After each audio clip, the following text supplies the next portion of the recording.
Chapter 2. Caleb and Papa and I wrote letters to Sarah, and before the ice and snow had melted from the fields, we all received answers. Mine came first. Dear Anna, yes, I can braid hair, and I can make stew and bake bread, though I prefer to build bookshelves and paint. My favorite colors are the colors of the sea, blue and gray and green, depending on the weather.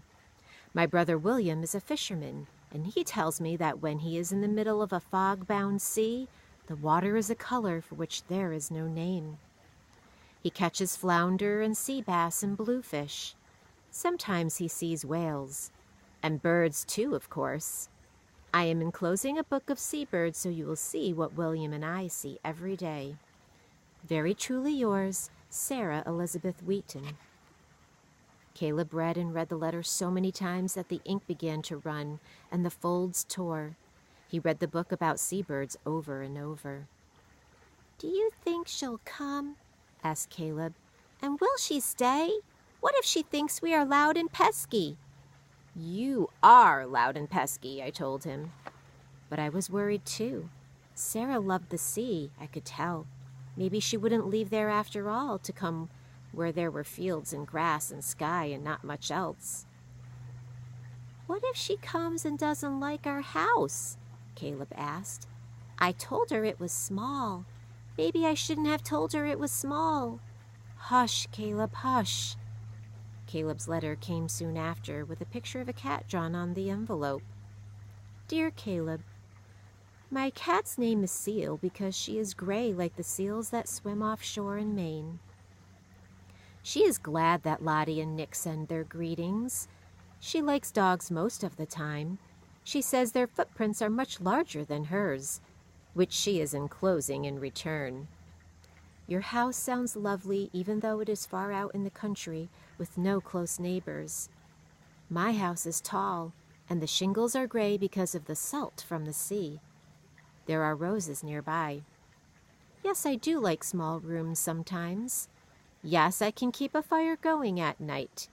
I do not know if I snore. Seal has never told me.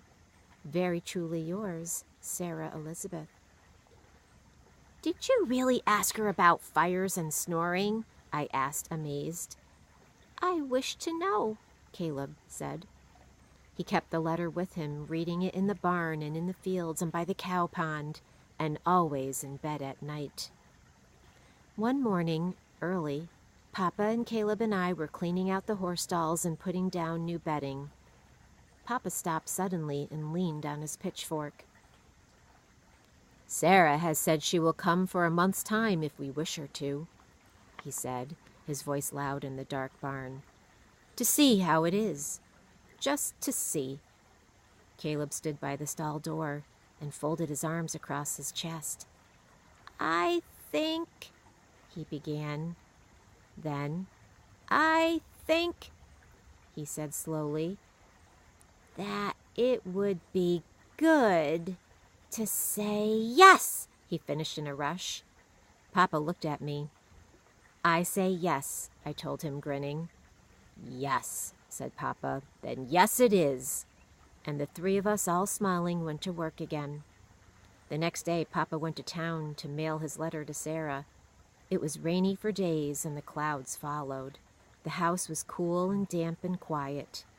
Once I set 4 places at the table, then caught myself and put the extra plate away. 3 lambs were born, one with a black face. And then Papa's letter came. It was very short. Dear Jacob, I will come by train. I will wear a yellow bonnet. I am plain and tall. Sarah. What's that? Asked Caleb excitedly, peering over Papa's shoulder. He pointed. There, written at the bottom of the letter. Papa read it to himself. Then he smiled, holding up the letter for us to see.